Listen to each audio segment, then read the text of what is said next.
Continuando con las charlas del Congreso, me presento con ustedes. Soy la doctora Rosalinda Peñalosa Ramírez. Soy médico anatomopatólogo y hematopatóloga. Y bueno, yo les voy a hablar sobre el linfoma de Hodgkin. Primero, para empezar en materia, vamos a establecer algunas diferencias entre linfomas de Hodgkin y linfomas no Hodgkin, que esta es la clasificación que seguramente ustedes han escuchado. El linfoma de Hodgkin tiene una afectación bimodal, adolescentes y adultos mayores. Los síntomas B pueden ser frecuentes. ¿A qué me refiero con síntomas B? Pérdida de peso, más del 10% del peso corporal del paciente, astenia, adinamia, fiebre, diaforesis. La enfermedad va a estar localizada. Puede estar cervical, mediastinal, axilar o paraórtica. Vamos a tener extensión por contigüidad, generalmente va a ser en las mismas zonas. Rara vez va a haber involucro del mesenterio o del anillo de Waldeyer. Y también va a ser muy raro que veamos afectación de otros órganos linfoides, por ejemplo, el vaso, el timo, etcétera, ¿no? En cambio, el linfoma no Hodgkin, esto lo vamos a ver en adultos mayores. Los síntomas B van a ser infrecuentes. Aquí sí tenemos afectación de muchas cadenas ganglionares. La extensión no va a ser por contigüidad. Aquí sí podemos ver involucro del mesenterio y del anillo de Waldeyer. Y también es común que afecte otros órganos linfoides. Vamos a iniciar con nuestra evaluación clínica. Tenemos que tener siempre como patólogos para poder evaluar este tipo de neoplasias linfoides, la edad de mi paciente, el género. También vamos a tener que tener en nuestra solicitud si el paciente ya tiene síntomas B, si tiene prurito, que es común que se presente el linfoma de Hodgkin, o si hay alguna megalia, algún órgano aumentado de tamaño. Para poder hacer este diagnóstico, obviamente se necesita una confirmación histopatológica como en otras neoplasias. Y si es posible, también deberíamos de tener acceso a los laboratorios de mi paciente. Biometría hemática, el volumen de sedimentación globular puede estar alto, la deshidrogenasa láctica, la albúmina puede estar baja y también, si se puede, pues pruebas de funcionamiento hepático y panel viral. Y dentro de los estudios de gabinete, como protocolo a este paciente se le va a hacer una estadificación, la teleradiografía de tórax, una tomografía o un PET-CT es lo que se hace por protocolo a este paciente. Ahora sí, aterrizando el linfoma de Hodgkin, la mayoría de las presentaciones se presenta de forma localizada. Entonces vamos a encontrar la adenopatía cervical o supraclavicular o axilar o la lesión mediastinal en una radiografía. Podemos tener síntomas por compresión como dolor retroesternal, tos, disnea o síndrome de vena cava superior cuando la lesión es muy grande y está en mediastino. Los síntomas B que les comentaba, la fiebre vespertina, la diaforesis, la pérdida de peso. El prurito lo podemos ver aquí en linfoma de Hodgkin, pero también lo podríamos ver, por ejemplo, en algunos linfomas T. Otros síntomas más raros, estos sí son muy poco frecuentes, una urticaria, un eritema multiforme. Para hacer el diagnóstico de este linfoma, pues necesitamos una biopsia de ganglio linfático. Se prefiere una biopsia de tipo excisional. A veces nos envían biopsias por Trucut, que son estos fragmentos filiformes, pero la verdad es que no es muy aconsejable este tipo de muestra, aunque la vamos a aceptar en localizaciones, por ejemplo, mediastinales, retroperitoneales o mesentéricas. Aquí por la localización de la lesión, pues sí va a ser un poco difícil tener una biopsia excisional. También es importante mencionar que lo vamos a complementar con inmunohistoquímica, por eso tenemos que tener el material suficiente y aquí a veces en linfoma de Hodgkin, si tenemos acceso a otros estudios, por ejemplo un PET, sería bastante bueno para evitar la realización de la biopsia de médula ósea para descartar infiltración. Esto es solo si se tiene acceso al estudio. Si no hay recursos, y como pasa en muchos hospitales, pues se hace biopsia de médula ósea para descartar infiltración por linfoma de Hodgkin. Macroscópicamente esto es lo que recibimos. Los ganglios linfáticos normales o reactivos siempre van a medir hasta 1.5 centímetros. Cuando los cortamos son de color café rojizo, pero si recibimos un ganglio linfático, la mayoría pues siempre vienen recubiertos de tejido adiposo, ¿no? Pero, por ejemplo, este que les muestro acá, desde que lo vemos a simple vista, pues algo está raro en este ganglio linfático, no tiene muchos, múltiples nodulitos. Y cuando cortamos este ganglio y vemos que es de color café claro a blanco perlado como carne de pescado, pues tendríamos dos posibilidades simplemente por la imagen macroscópica. O puede ser la metástasis de algún carcinoma o podría ser un linfoma. Entonces, esto nos puede ayudar bastante para tener una idea de a qué nos vamos a enfrentar. ¿Por qué? Porque esto es lo que vamos a ver en la microscopía, la imagen clásica del linfoma de Hodgkin que siempre esperamos, ¿no? Las células de Hodgkin mononucleares o las células de Reed-Sternberg y el fondo reactivo que está lleno de linfocitos, de células plasmáticas, eosinófilos, neutrófilos, histiocitos. Esto es lo que desearíamos ver.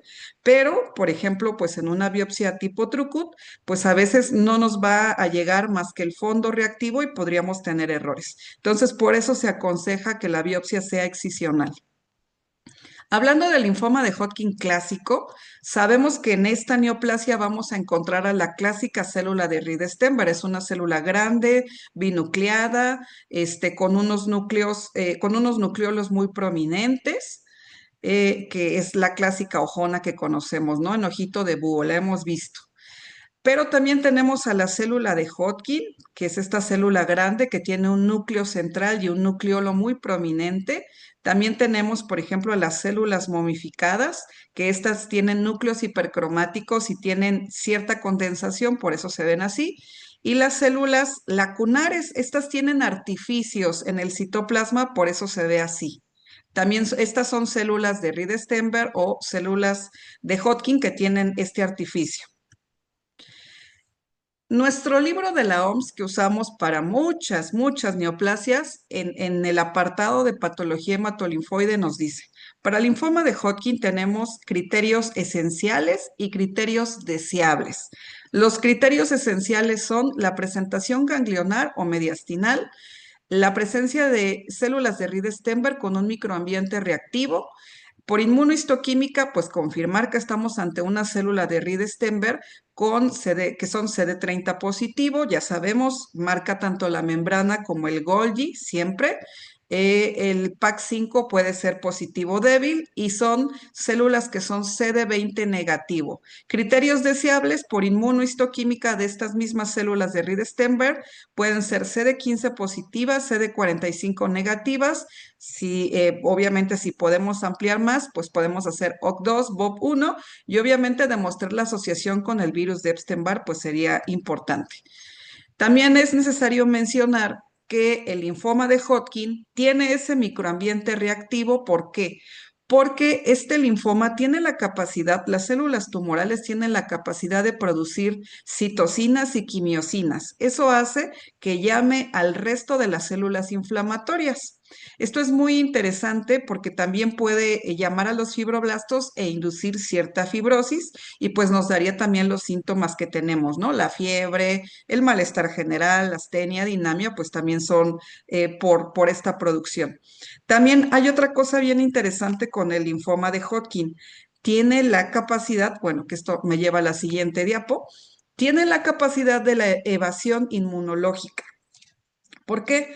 Porque vamos a ver que hay una alta expresión de estas células tumorales, se unen al ligando de la proteína de muerte tipo 1, el PDL1, PDL2, y se unen a su receptor que es PD, y así, obviamente, pues ya como que el sistema inmune no los detecta, porque así logra evadir a nuestra respuesta, evadir una respuesta antigénica. También hay una regulación a la baja de la molécula de histocompatibilidad tipo 1 y tipo 2. También vamos a ver que obviamente le agrega un plus, la infección por el virus de Epstein-Barr, también puede haber una asociación con el virus de VIH y sabemos que también tiene alteraciones en las vías de señalización del JAK-STAT y en la vía NF-kappa beta. Entonces es importante porque también tenemos alteraciones en estas vías de señalización que hace que estas células pues puedan tener ese fondo reactivo sin que las ataque. Y esto es lo que comentaba, ¿no? Esta unión, uniendo estas células neoplásicas a estos ligandos y al receptor, va a hacer que los linfocitos presentes aquí en este ganglio linfático y los macrófagos, pues prácticamente no la puedan atacar. Y eso explica por qué tenemos casos que son refractarios a tratamiento o que hacen recidiva. Ahora vamos a hablar de los subtipos de este linfoma de Hodgkin clásico, que es el que seguramente más han escuchado ustedes. Esclerosis nodular es el más frecuente. Epidemiológicamente, pues vamos a ver la presentación hasta el 70%. Vamos a ver que afecta más a mujeres. Tiene una presentación cervical, mediastinal o supraclavicular. Y histológicamente vamos a ver esto, nódulos bien delimitados con áreas de fibrosis. Entonces, cuando yo me acerco a estos nódulos, pues sí podemos identificar a las células de Ried-Steinberg, pero también a las células lacunares, ¿no? Entonces, ahí están las bandas de fibrosis que mencionábamos y vamos a ver el fondo reactivo. Obviamente, pues tenemos que complementarlo con nuestra batería de inmunohistoquímica. Siempre cualquier linfoma, pues tiene que tener su complemento de inmunohistoquímica. Ahorita vamos a platicar de la inmuno. Aquí estamos viendo dos casos donde hay afectación extraganglionar. Aquí está en vaso y en hígado, y pues sí está demostrado histológicamente. Y nuestro fondo nos llama mucho la atención la presencia de los eosinófilos que podrían estar asociados al prurito, ¿no? Hay una variante de este esclerosis nodular que es la variante sincicial. Aquí tenemos láminas o agregados de células de Ried-Steinberg. No vamos a tener tanto fondo reactivo, pero sí está demostrado con inmunohistoquímica y pues tenemos problemas porque esta variante sincicial se considera de mal pronóstico y tenemos que notificarlo a nuestro colega hematólogo. El subtipo celularidad mixta es el segundo en frecuencia, 25% de la presentación. Es bimodal, se presenta en adolescentes y en adultos. Generalmente son hombres. Vamos a ver que en este subtipo tenemos una afectación en parches. Esto de nueva cuenta, por eso mencionamos la importancia de la biopsia excisional, porque si tiene esta afectación en parches o parciales, pues imagínate que te toque el fragmento de tejido linfoide donde no se veían células de Ried-Steinberg, pues sí, tú puedes decir que es una adenopatía reactiva o infecciosa, cuando en realidad pues sí la tiene tu paciente, pero en esa biopsia que te mandaron a ti, pues no te tocó el fragmento donde se ven las células tumorales. Tenemos nuestra confirmación con el CD30 y este tiene mucha asociación, este subtipo tiene mucha asociación con el virus de Epstein-Barr, entonces pues hay que pedir nuestro LMP1, podemos pedir EDNA o si tenemos acceso, pues se puede pedir hibridación in situ por FISH, ¿no? El EVAR, que sería lo mejor para nuestros pacientes. El subtipo de depresión linfocítica sigue en la frecuencia menos del 5%. Vamos a ver que también afecta más a hombres, por ahí de los 30 años, sobre todo en pacientes que tienen infección por virus de inmunodeficiencia humana. El 75% ya están en estadios avanzados. Se parece a celularidad mixta en el fondo reactivo, pero tenemos muchas más células neoplásicas, tenemos áreas de fibrosis y también podemos tener parches, áreas de necrosis. Entonces, esto nos haría la diferencia. También hay una asociación con el virus de Epstein-Barr y la infiltración a médula ósea la podemos ver hasta en un 50% de los casos. Ahorita vamos a platicar de eso. Finalmente, el subtipo de rico en linfocitos es el menos frecuente, la media es de 43 años, también aparece más en hombres. Vamos a ver nódulos, este tiene una presentación o una arquitectura nodular. Obviamente nuestro diferencial pues sería el linfoma de Hodgkin predominio linfocítico nodular. Está en estadios tempranos, pero tenemos aquí a las células de Ried-Steinberg, ¿no? Dentro de estos nódulos, las vamos a confirmar con inmunohistoquímica CD30, CD15. Y siempre recordar que con cualquier linfoma tengo que tener una confirmación por inmunohistoquímica. ¿Por qué? Porque la mayoría de los tratamientos que ya ofrecen nuestros compañeros hematólogos para estas neoplasias están basadas en la inmunohistoquímica, ¿no? Ya hay anticuerpos, incluso hay inmunoterapia dirigida para nuestros pacientes confirmando qué tipo de linfocito es el que está proliferando en estos linfomas. Entonces, recordar que tenemos inmunohistoquímica ya bien establecida, que lo vimos, CD30 positivo, doble positividad, la membrana y el Golgi. El CD15 puede ser positivo o negativo. El CD20 puede ser positivo, pero en pocos casos. PAC5 positivo débil. OC2 y BOP1 también los tenemos que pedir. Ahorita vamos a platicar por qué. Obviamente demostrar la asociación del virus de Epstein-Barr. Dentro de nuestros diferenciales, pues por ejemplo está el linfoma anaplásico, un ALK, y recordar que en el caso de los pacientes que tienen o que son refractarios a tratamiento o que hacen recidivas, pues en estos pacientes se usan las líneas de quimioterapia que ya tienen nuestros compañeros, si no se optaría por inmunoterapia, ¿no? Con los inhibidores de PDL1 como nivolumab o pembrolizumab y pues por eso también sería importante en esos casos complementarlo con estos anticuerpos. CD68 también lo usamos para ver la cantidad de histocitos y Ki67. El linfoma de Hodgkin trae un Ki67 alrededor del 40-50%. Y esto es importante porque tenemos diferenciales. Y ahorita vamos a platicar dentro de los diferenciales cómo cambia el Ki67. Entonces aquí estamos viendo el CD30 con mi doble marcación que mencionábamos. Estamos viendo un CD15, el PAC5 que va a ser débil en estas células neoplásicas y el CD45. El MP1 que nos sirve para demostrar a estas células infectadas y si sale negativo, pues sería necesario complementarlo con el EVER, ¿no? Tenemos este cuadro de los subtipos de linfoma de Hodgkin clásico. Se los pongo aquí a manera de resumen para que ustedes tengan esta información y pues sobre todo demostrar, es importante demostrar la asociación con el virus de Epstein-Barr siempre en celularidad mixta y en depresión linfocítica. En cuanto a la infiltración a médula ósea, pues te dije que no era común en todos los subtipos, ¿no? Entonces es importante buscarlo intencionadamente, pues en depresión linfocítica. ¿Cómo se ve una infiltración a médula ósea? No va a ser tan frecuente que tú puedas ver células de Reed-Steinberg como lo estás viendo en el ganglio. La verdad es que no es tan frecuente, pero podemos empezar a ver áreas de fibrosis. Entonces, cuando empezamos a ver parches de fibrosis, ahí sí empezamos con problemas. Incluso lo tenemos que mencionar dentro del resultado de nuestra biopsia de médula ósea del reporte, hay que mencionarlo. Aquí en este caso, pues sí es muy notorio, ¿no? Hay unas células, las células tumorales como que sí saltan en esta biopsia. Y se confirmó obviamente con la inmunohistoquímica, que sí estaban presentes. Pero a veces no es tan sencillo. Solamente vemos el parche de fibrosis o podemos ver pseudogranulomas o podemos ver también esos foquitos donde se ve muchos eosinófilos. Entonces, por eso es importante mencionarlo dentro de nuestro reporte de médula ósea. Ahora vámonos a el que ya tenemos en el entendido del linfoma de Hodgkin no clásico, predominio linfocítico nodular.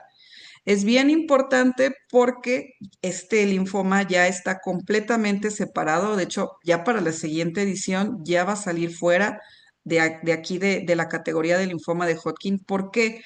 Porque se comporta diferente. Ya lo vamos a encontrar como un linfoma B de predominio linfocítico. Este comprende menos del 5%.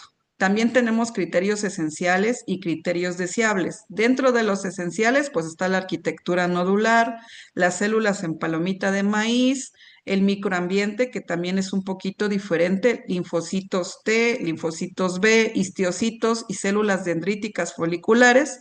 Y dentro de los criterios deseables, pues tener la inmunohistoquímica, ¿no? Confirmatoria. CD20, OC2, BCL6, las rosetas de estos linfocitos T cooperadores, colaboradores.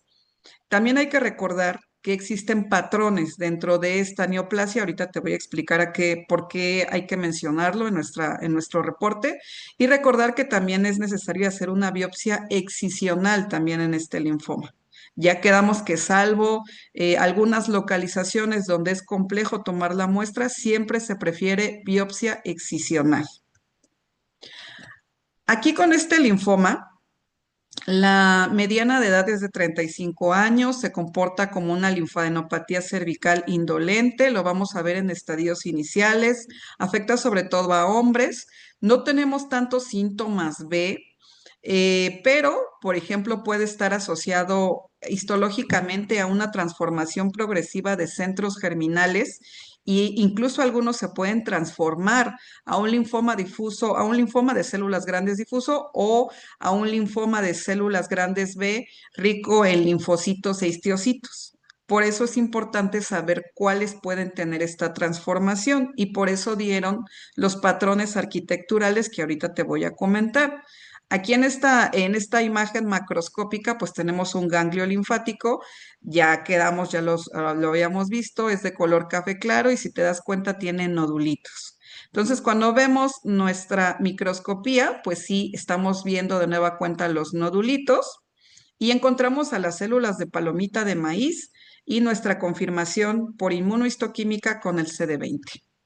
Aquí tenemos otras fotografías que son como las que quisiéramos hallar siempre en nuestra laminilla, ¿no? Siempre que uno sospecha, bueno, en esta arquitectura nodular, la presencia de estas células de palomita de maíz, nuestra positividad con CD20 y la presencia de las dendríticas con el CD21 o el CD35 o el CD23.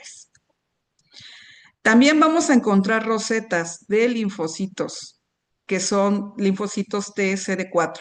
Entonces, estos siempre son PD1 o CD4, CD3 positivos. ¿Y a qué me refería con lo de los patrones? Bueno, es bien importante esto porque de acuerdo a el libro de la OMS, también tenemos que reportar qué patrón tiene nuestro linfoma B de predominio linfocítico nodular. ¿Por qué lo tenemos que reportar? Porque los primeros tres patrones se dividen de la A hasta el E. Bueno, nuestros primeros tres patrones A, B y C son de grado 1.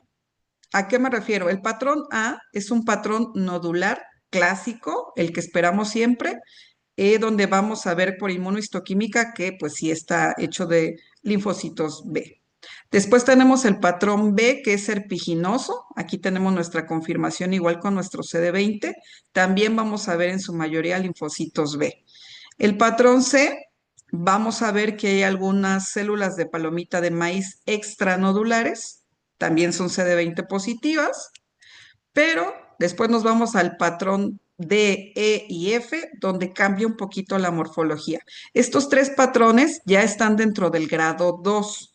¿Por qué es importante esto? ¿Por qué es importante mencionárselo al hematólogo? Ahorita te voy a platicar. Ya en el patrón D empezamos a ver nódulos, pero estos nódulos son linfocitos T. En el patrón E ya vamos a ver una distribución difusa. ¿No? Esto ya nos recuerda más a este linfoma de células grandes rico en linfocitos T e histiocitos. Y en el patrón F vamos a ver un moteado que también tiene una distribución difusa y vemos linfocitos B. Entonces, ¿por qué es importante mencionarlo? Porque de acuerdo al libro de la OMS, los patrones A, B, C y A, B y C son del grado 1 y se van a comportar como un linfoma de predominio linfocítico nodular. En cambio, los patrones D, E y F se consideran grado 2 y estos son los que ya se pueden transformar a un linfoma de células grandes B difuso o a un linfoma de células grandes rico en histocitos y macrófagos. Entonces, dependiendo, obviamente, haciendo correlación con la clínica, pero sí tenemos que mencionarlo, porque a lo mejor por eso podría haber ahí algún problema que no le checa la clínica a tu hematólogo, pues tendríamos que integrar este patrón. Entonces, a manera de resumen, pues tenemos a nuestro linfoma de Hodgkin clásico con nuestra célula de Reed-Sternberg que ya conocemos. Sabemos que nuestro Hodgkin es una neoplasia de células B maduras.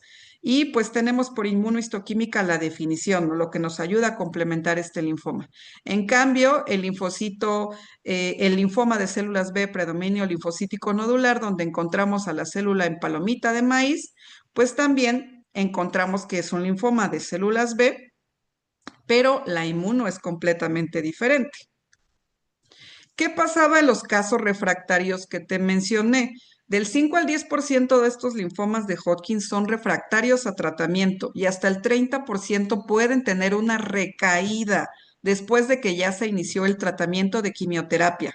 En esos casos, van a repetir la biopsia de ganglio linfático, pero ojo, no es porque pues tú hayas hecho mal el diagnóstico. Si tú entregaste este diagnóstico y tienes tu confirmación con inmunohistoquímica, recuerda que puede haber casos refractarios y ahí, por ejemplo, sería bueno, te van a volver a enviar el ganglio linfático, hay que volver a estudiarlo de nueva cuenta y ver la posibilidad de si podemos agregarle el PDL1 y para complementar, obviamente, ¿no?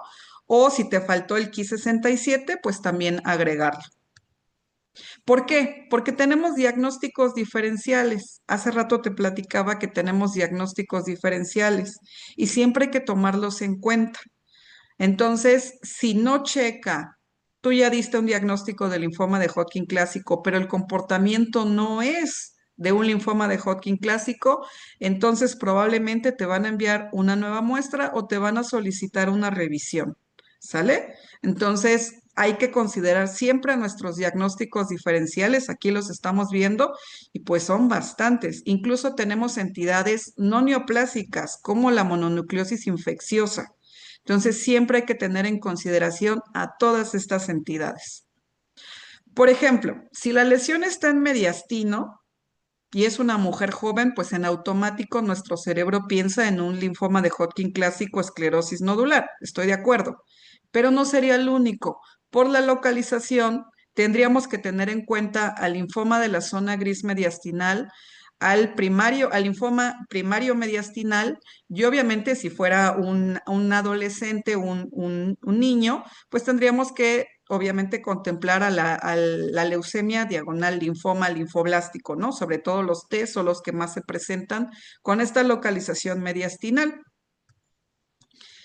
Entonces hay que considerarlos. Empezamos primero, pues, con la infecciosa, la mononucleosis infecciosa.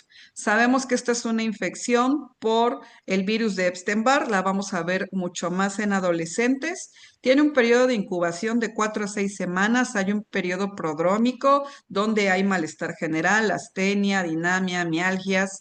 Y el cuadro ya de infección establecido, pues puede durar hasta un mes. Hay una triada clásica. Tu paciente tiene fiebre, tiene faringoamigdalitis, incluso puede tener adenopatías, sobre todo cervicales, retroauriculares, pero por ejemplo aquí ya nos ayuda, afecta también anillo de Waldeyer y quedamos que en el Hodgkin no había esa afectación. Entonces eso nos puede ayudar.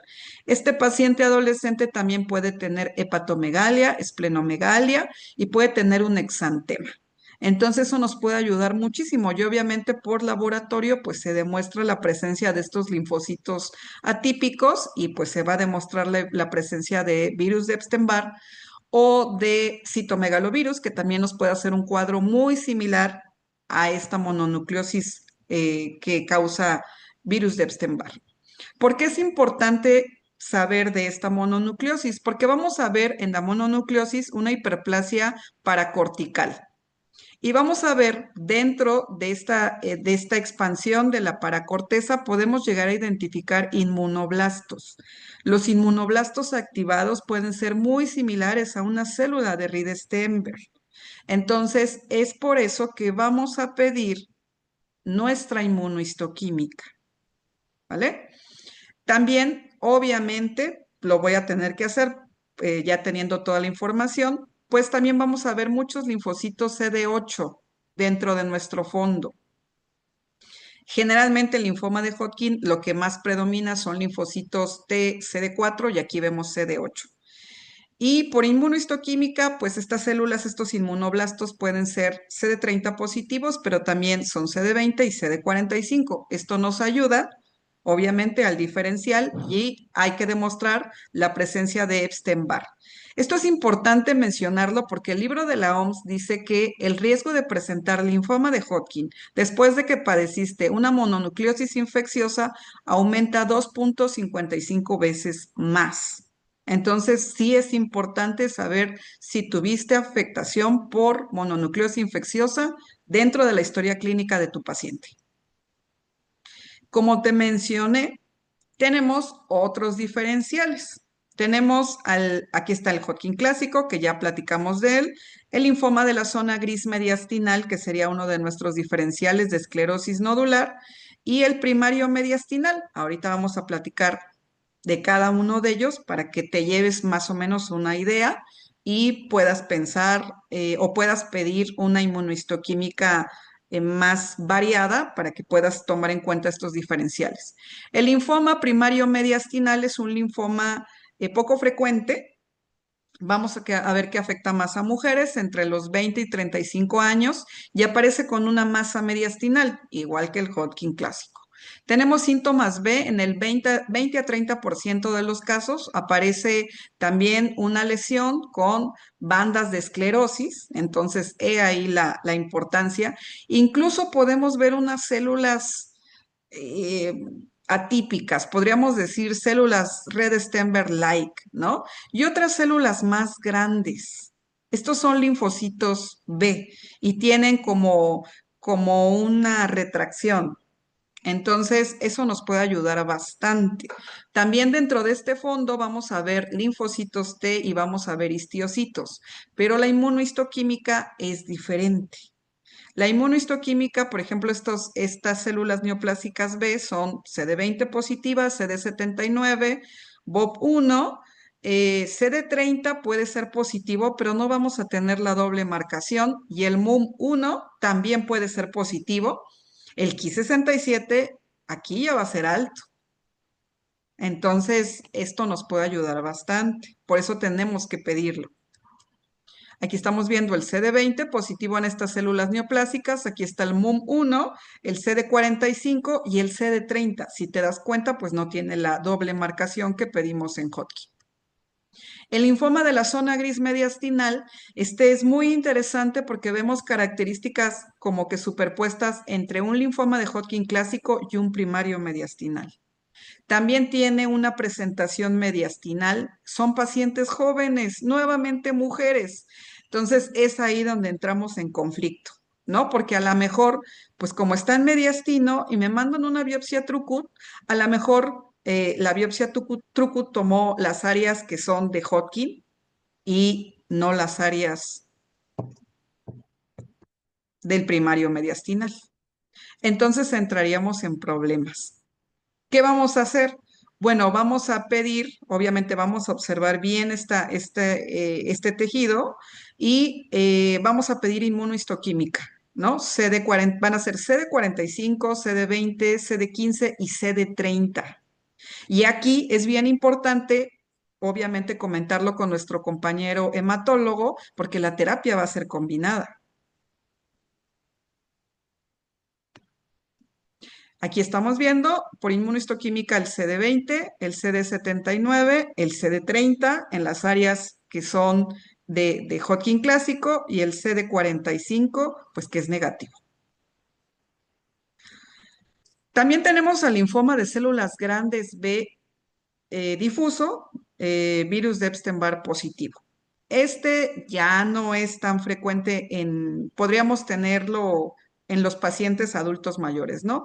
Es una afectación ganglionar si son menores de 45 años o extraganglionar si son mayores de 60 años.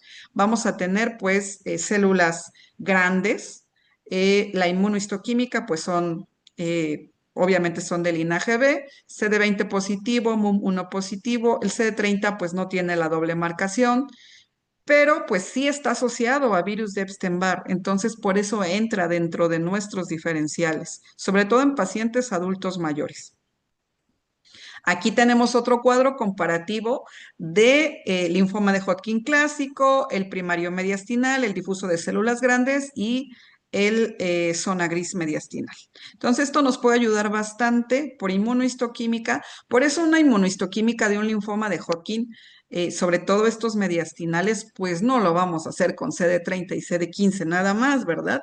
Sería muy arriesgado dar un diagnóstico así si no tengo toda la batería completa, si no tengo un Ki67.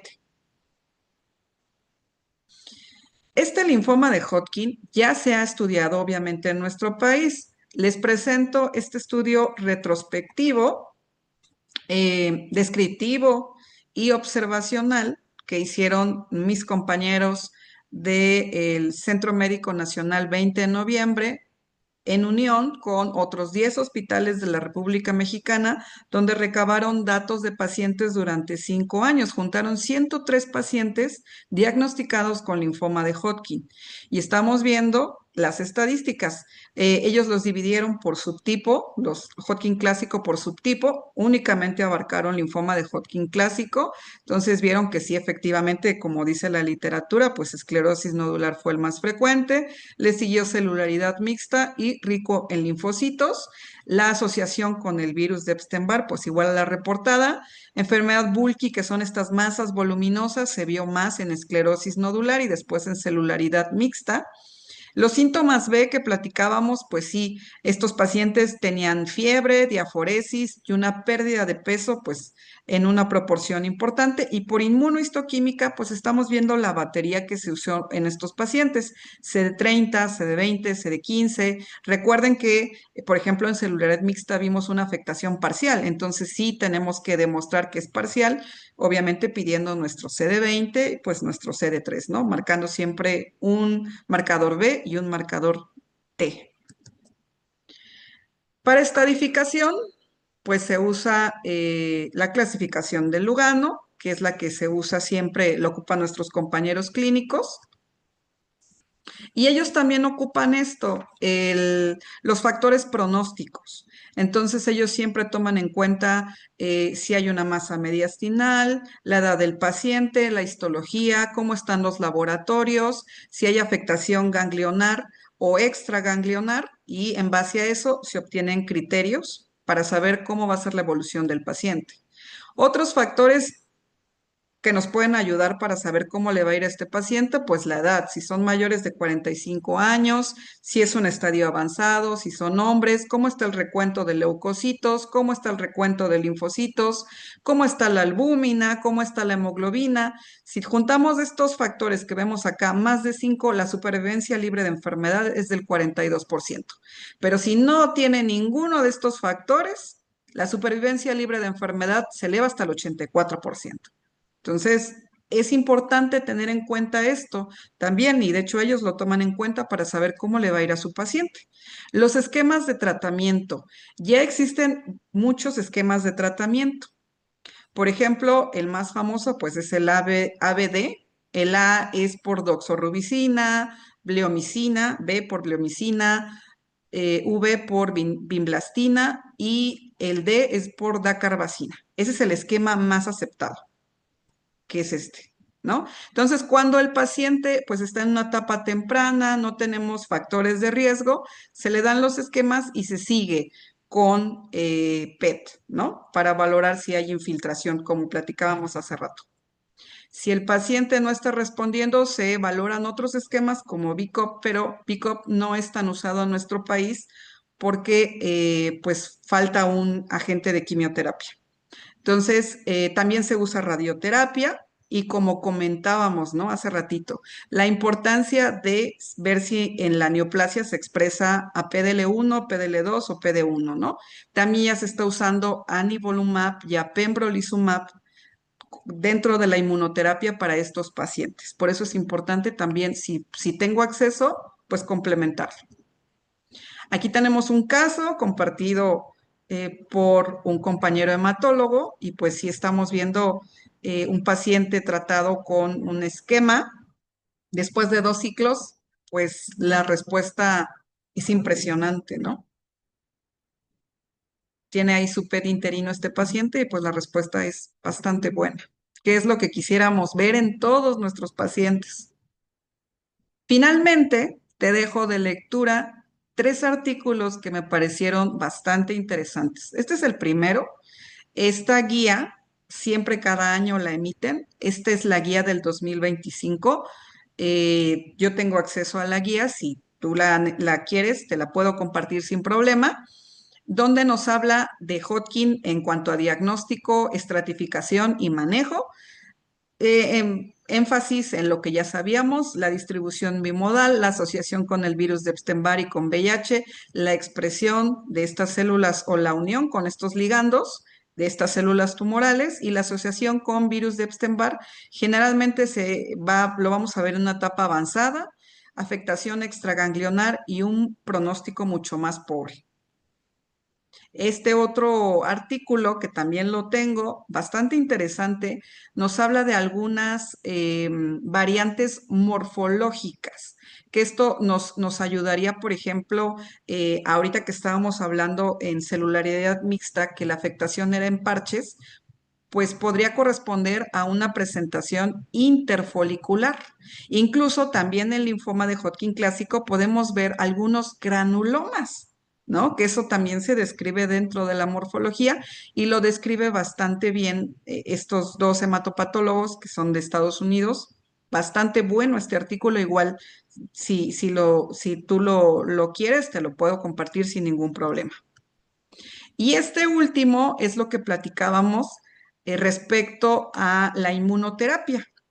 Lo que se está investigando en estos pacientes, en los pacientes que son refractarios o que tienen recaída de un linfoma de Hodgkin, la presencia de estos linfocitos intratumorales, cómo este ligando lo van a expresar o se van a unir las células tumorales y nos bloquea a los linfocitos y a los macrófagos, que siempre van a estar los macrófagos asociados a la neoplasia. Este artículo también está muy interesante, igual lo tengo sin problema, se los puedo compartir. Y bueno, esto sería todo por mi parte. Muchas gracias por su atención. Reitero de nueva cuenta el agradecimiento para las doctoras. Es una lástima que no pueda ir con ustedes. Me encuentro en la ciudad de Oaxaca. Pero bueno, les dejo mis datos de contacto por si tienen algún caso que se les complique. Con mucho gusto podemos revisarlo y si no los puedo ayudar yo, no se preocupen. Somos muchos los hematopatólogos, tenemos muy buena comunicación y siempre estamos en contacto. Así que si no es posible que yo les pueda ayudar, lo podemos consensar con mis compañeros y entre todos apoyarnos, ¿vale? Muchas gracias por su atención.